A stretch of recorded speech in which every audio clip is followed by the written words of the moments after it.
Saudara, 2 pekan berlalu kematian diplomat muda Kementerian Luar Negeri Arya Daru Pangayunan di indekosnya di kawasan Menteng, Jakarta. Polisi belum juga mengungkap penyebab kematian korban. Polisi menjelaskan membutuhkan waktu menganalisa barang bukti elektronik. Polda Metro Jaya menjamin bakal mengusut tuntas kasus kematian Arya menggunakan metode penyelidikan kriminal berbasis ilmiah. Polisi hingga kini telah memeriksa 15 orang saksi terkait kematian Arya Daru, mulai dari saksi di tempat kejadian, keluarga, rekan kerja, hingga orang-orang yang terakhir berkomunikasi dengan Arya Daru.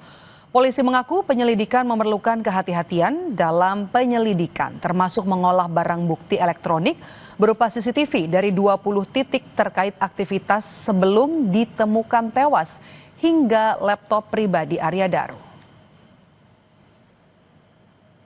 CCTV ini setidaknya penyelidik telah mengambil rekaman dari 20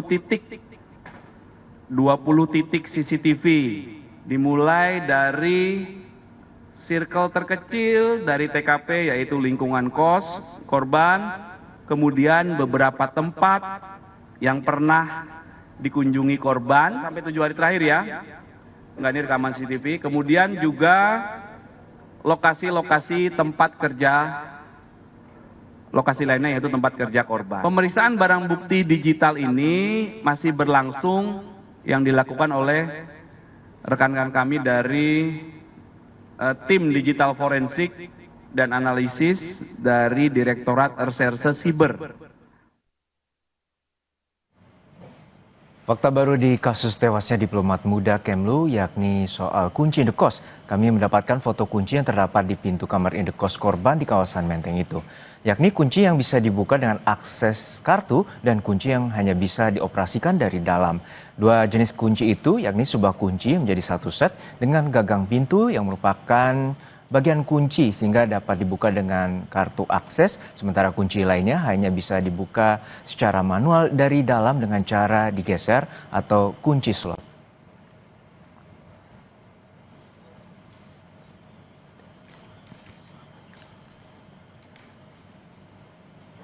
Selain temuan soal 2 jenis kunci yang terpasang di indekos Arya Daru, fakta lain soal kondisi kamar terutama bagian plafon yang cukup rapi. Tidak tampak kerusakan apapun di dalam plafon kamar indekos diplomat muda Kemlu yang ditemukan tewas dengan kepala terlilit lakban.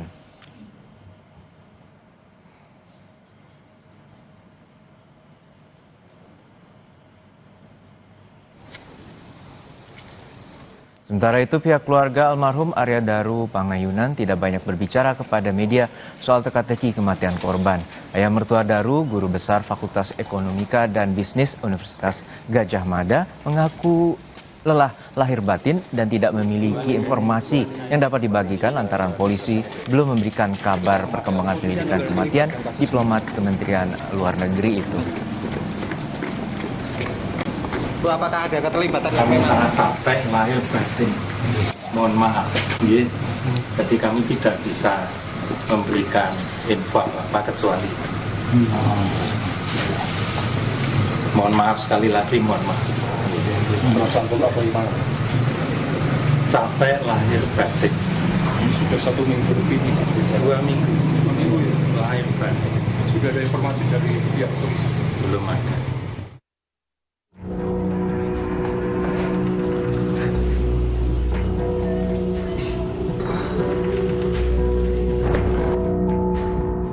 Dua pekan berlalu, penyelidik Polda Metro Jaya belum mengumumkan penyebab kematian Arya Daru Pangayunan, diplomat muda Kemlu yang ditemukan tewas terlakban di kamar indekosnya di Menteng, Jakarta Pusat. Kabid Humas Polda Metro Jaya, Kombes Ade Arisyam Indradi memastikan hingga kini penyelidik masih mendalami sejumlah hal berdasarkan scientific investigation. Selain memeriksa 15 orang saksi yang berasal dari lingkungan indekos, rekan kerja dan keluarga, polisi masih mendalami hasil pemeriksaan tim kedokteran forensik terkait waktu kematian hingga toksikologi untuk mengetahui ada tidaknya kandungan zat kimia di tubuh almarhum Daru. Sementara untuk mengetahui latar belakang Arya Daru, polisi turut melibatkan tim ahli dari psikologi forensik. Tim penyelidik telah melakukan klarifikasi pengambilan keterangan dalam tahap penyelidikan setidaknya ada 15 orang. juga melakukan pendalaman terhadap latar belakang korban, yaitu dengan melakukan dan melibatkan tim ahli dari psikologi forensik. Ini juga kami lakukan ya untuk mengumpulkan peristiwa ini secara utuh. Ya, tim Apsifor ini punya metode pemeriksaan sendiri untuk melakukan penggalian terhadap latar belakang korban. Arya Daru Pangayunan merupakan diplomat muda yang pernah ditugaskan di sejumlah negara termasuk Myanmar. Daru juga pernah menjadi saksi dalam kasus TPPO di Jepang. Salah satu penjaga toko yang kerap bertemu dengan almarhum, Daru diketahui sebagai pribadi yang pendiam dan perfeksionis. Beliau sosok yang sangat pendiam, jadi saya lumayan lama kenal sama dia, sekitar hampir ada kayaknya 2 tahun deh di sini deh. Terus dia sosoknya perfeksionis, bersihan banget orangnya, dan dia nggak banyak ngomong, dia pendiam orangnya. Perfeksionisnya dari soal parkiran, dia parkiran khusus punya dia nggak boleh diparkirin sama siapapun, kayak device-nya dia harus tetap bersih terus, dan dia kayak ya emang perfeksionisnya kelihatan banget dan bersihan banget orangnya. Arya Daru Pangayunan ditemukan tewas di kamar indekosnya pada 8 Juli 2025 lalu. Daru meninggalkan seorang istri dan 2 orang anak. Keluarga almarhum bilang, Daru yang sedang bersiap untuk ditugaskan ke Finlandia merupakan sosok suami yang kerap berkomunikasi dengan sang istri. Itu ya Daru, adik kita sama Nani itu nggak teleponan, soalnya video callan, sekedar menanyakan sudah makan atau belum dan lain sebagainya, itu rutin gitu. Jadi ya nek tadi ditanya apakah resah, Kasus kematian Arya Daru Pangayunan masih menjadi misteri. Belum diketahui pasti apakah almarhum meninggal akibat bunuh diri atau sebagai korban pembunuhan. Publik kini menanti ketepatan penyelidik untuk mengungkap kasus kematian diplomat. Tim Liputan, Kompas TV. Lalu apakah temuan baru dari lokasi penemuan jenazah diplomat muda Kemlu di Menteng, Jakarta Pusat akan mempercepat kepolisian mengumumkan penyelidikan? Kita bahas bersama mantan Kabariskem Polri, Komjen Purnawirawan Arief Sulistianto. Selamat petang Pak Arief, semoga sehat-sehat selalu. Selamat petang, Jonan. Ya. Terima kasih. Pak Arief, gini, untuk saat ini bahwa polisi telah melakukan konferensi pers terkait dengan menggunakan scientific investigation dan 5 aspek itu termasuk dari Inavis, forensik, kemudian digital forensik, DNA dan juga C4 atau psikologi forensik. Lalu saat ini tingkat kesulitan seperti apa? Dalam perspektif Anda sebagai mantan Kabariskem, polisi juga belum menemukan unsur penyebab kematian. Iya, kalau mencermati perkembangan dari hasil penyidikan dan berbagai informasi seperti terakhir yang disampaikan oleh Kompolnas, saya setuju dengan apa yang disampaikan oleh Kompas TV tadi. Polisi perlu berhati-hati karena ini juga untuk menjaga perasaan dari keluarganya. Yang jelas tadi diterapkan scientific crime investigation. Ini Polri pasti membuat 2 hipotesa terhadap kematian saudara Daru ini. Yang pertama, apakah bunuh diri? Yang kedua, atau pembunuhan? 2 hal ini nanti yang akan menjadi satu kesimpulan, tentunya salah satunya. Nah, dari semua olah TKP, pemeriksaan CCTV, kemudian juga pemeriksaan otopsi sampai kepada toksikologi forensik, sampai kepada pemeriksaan di luar TKP, masalah pribadi di korban, ini diperlukan bagi kepolisian untuk mengumpulkan alat bukti, menemukan motif dari kesimpulan yang akan diambil oleh kepolisian nanti. Sehingga saya setuju kalau memang harus hati-hati, tetapi kalau memang hasilnya sudah maksimal seperti itu, ya sudah, disampaikan saja. Toh juga ini sudah maksimal gitu. Apakah ini bunuh diri ataukah pembunuhan? Memang ada risikonya kalau bunuh diri, apa motifnya? Pak Arief, kalau pembunuhan? Ya, Pak Arief, dari situasi di kondisi di indekos atau dari kamar bahwa polisi menemukan tidak ada kerusakan di bagian plafon, namun juga dalam kondisi pintu yang kita dapatkan gambar, yaitu smart key tentu satu lagi atau kunci akses, dan kemudian ada kunci slot yang terkunci dari dalam. Dalam analisis Anda atau perspektif Anda, ini seperti apa? Sebenarnya ini bagian dari sebuah krusial untuk bagian penentuan penyebab kematian. Iya, artinya dari satu fakta ini, jadi kunci dan akses masuk, kemudian dari plafon, ruangan yang tidak ada kerusakan, artinya korban ini kan ada di dalam ruangan itu sendiri, tidak ada orang lain yang masuk. Nah, apakah ada hal-hal di luar ruangan sebelum dia masuk ruangan, kemudian mengunci pintu dengan grendel atau slot yang manual itu tadi, dia mungkin memasukkan sesuatu ke dalam tubuhnya, minuman atau makanan yang menimbulkan efek kepada psikologisnya, sehingga dia melakukan seperti itu. Inilah yang mungkin sedang didalami oleh kepolisian. Sehingga zat yang dimakan atau diminum itu menimbulkan desakan atau tekanan psikologis, sehingga yang bersangkutan melakukan tindakan-tindakan yang seperti itu. Siapa yang memasukkan, siapa yang memberi, dan lain sebagainya. Ini ya harusnya segera diputuskan saja.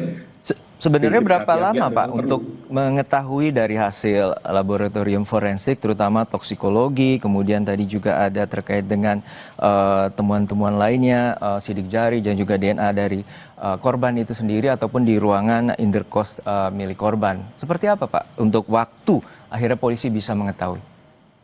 Kalau pemeriksaan secara fisik, kemudian organ dalam, mungkin kemampuan kita sudah cukup bagus di kedokteran forensik Polri. Tetapi ketika sudah melakukan pemeriksaan terhadap toksikologi, ada zat-zat yang memang tidak semua laboratorium forensik itu bisa melakukan analisis. Nah, suatu ketika kami melakukan penyidikan terhadap kasus pembunuhan yang melibatkan racun, kami harus bekerja sama dengan laboratorium forensik di luar negeri, karena memang zat itu harus diekstrak, harus diteliti oleh yang punya kemampuan seperti itu. Apakah ini yang menjadi penyebabnya atau ada penyebab lain? Kita belum tahu. Tapi yang jelas, dua hipotesis itu harus segera dijawab oleh kepolisian untuk memberikan kepastian. Seperti Bapak mertuanya tadi, kami sudah tekanan batin dan lain sebagainya. Itu yang diharapkan. Saya pikir kalau memang itu sudah akuntabel, sudah otentik, semua alat bukti yang dikumpulkan, kesimpulannya memang seperti itu, apa salahnya? Ya, tentu ini kita juga mendapatkan foto terkait dengan bagian kunci ini, juga kita melihat ada bagian cat yang berbeda dari titik kunci tersebut. Lalu apakah ini bisa juga menjadi bagian analisis, Pak Arief? Iya, kalau cat itu kan bisa dilihat nanti apakah dia baru atau lama. Tapi yang jelas akses masuk itu tidak bisa kalau orang dari luar menggunakan kunci akses yang digital itu, karena dikunci dari dalam dengan menggunakan slot. Sampai penjaga kos-kosan harus mencongkel jendela karena ternyata akses dengan kartunya tidak bisa dipakai akibat dari slotnya yang dikunci secara manual itu tadi. Begitu, Cora. Baik, Pak Arief, saya bacakan sebentar untuk terkait dengan penemuan terbaru terkait dengan bahwa polisi ini menyita ada 20 titik TKP terutama pada tanggal 7 Juli menuju tanggal 8 Juli di mana waktu dugaan kematian dari korban Arya Daru Pangayunan. Dan ini juga polisi menyebutkan ada temuan bahwa sebelum kembali ke indekosnya, korban menuju rooftop dari gedung Kemlu. Dan waktunya cukup lama, Pak Arief. Artinya sekitar dari pukul 21 hingga 23 atau ada waktu 1,5 jam sebelum akhirnya dia kembali ke indekosnya. Apakah ini juga bagian yang perlu sangat diteliti oleh penyidik? Iya, pasti itu diteliti. Seperti saya sampaikan di Kompas TV sebelumnya. Hubungan atau interaksi kepribadi yang bersangkutan baik dengan keluarganya, dengan teman kerjanya atau dengan teman interaksi sosial yang di luar, apakah ada hal-hal yang membuat tekanan di dalam Baik, ini gambarnya ya Pak ya, kita coba tampilkan di sini ya Pak ya. Ya, silakan Pak. Bahwa ini gambar bahwa sebelumnya polisi menyebut bahwa dari 20 titik TKP korban sebelumnya berbelanja di sebuah salah satu mal di Jakarta Pusat, membawa tas belanjaan dan juga tas ransel. Namun dari titik CCTV yang kita temukan ini bahwa korban atau Arya Daru ini berada di atas rooftop atau atap gedung, dan kemudian dari temuan polisi bahwa cukup lama, sekitar hampir 1,5 jam, korban berdiri di atas rooftop dan kemudian kembali turun menuju indekos tanpa membawa barang yang tadi dia bawa seperti tas ransel maupun belanjaan. Ya, itu pasti akan didalami oleh tim penyidik. Apakah ini merupakan kebiasaan yang bersangkutan atau baru kali itu saja? Sehingga ada apa sebetulnya kok yang berusukan sampai di atas? Apakah dia mencari angin atau ingin melihat pemandangan di atas atau ada hal lain? Itulah yang sedang dicari jawabannya oleh kita dengarkan lebih lengkap keterangan dari Kabid Humas Polda Metro Jaya, Kombes Ada Arisham. Ya. Jam 21:43 sampai jam 23:09 atau sekitar 1 jam 26 menit, diduga korban berada di rooftop lantai 12 gedung Kemenlu. Awalnya korban naik membawa tas gendong dan tas belanja, kemudian saat turun korban sudah tidak membawa tas gendong dan tas belanja. Inilah fakta yang ditemukan. Ya, ini masih dikumpulkan terus, kumpulan fakta-fakta, nanti kesesuaian, apa yang dilakukan korban di sana, dan lain sebagainya. Ya, apa yang bisa dapat Anda sampaikan Pak Arief terkait dengan temuan polisi ini, terutama CCTV di atas atap gedung? Ya, ini kan penyidik baru menemukan satu fakta yang bersangkutan selama 1 jam 26 menit berada di rooftop di lantai 12 kantornya. Tentu ini akan dikonfirmasi dengan informasi-informasi yang lain. Siapa yang tahu? Apakah yang bersangkutan itu pamit dengan temannya? Apa tujuannya naik ke sana? Tentu ini akan didalami dan tidak bisa kita menyimpulkan dari satu fakta ini saja. Tetapi ini adalah fakta yang penting untuk didalami. Apakah kebiasaan yang bersangkutan begitu? Apakah ini baru pertama kali ini? Mengapa dia sampai naik ke atas? Apakah ada masalah? Masalah itu apakah masalah keluarga? Kalau keluarganya memang nggak ada masalah selama ini, ya berarti harus dicoret. Atau ada masalah yang lainnya, masalah dengan pekerjaan, masalah karir, atau masalah-masalah keuangan dan lain sebagainya. Banyak hal yang bisa diungkap dari sikap dan perilaku yang ditemukan. Dan ini adalah fakta yang cukup baik untuk bisa mendukung di dalam proses penyidikan nanti. Baik, kita nantikan. Tentu polisi butuh waktu dan juga kehati-hatian untuk menentukan unsur penyebab kematian dari korban Arya Daru Pangyunan, diplomat muda Kementerian Luar Negeri. Terima kasih atas perspektif Anda, Bapak Haris Sulistianto, mantan Kabar Eskrim. Terima kasih Bapak, sehat-sehat selalu. Terima kasih. Usai Kongres PSI, kedekatan antara Presiden Prabowo dan Puan Maharani yang juga hadir atau dihadiri Gibran Rakabuming Raka disorot. Apa makna yang ditangkap dari semakin mesranya hubungan Prabowo dan Puan? Kita bahas usai jeda. Tetap di Kompas Petang.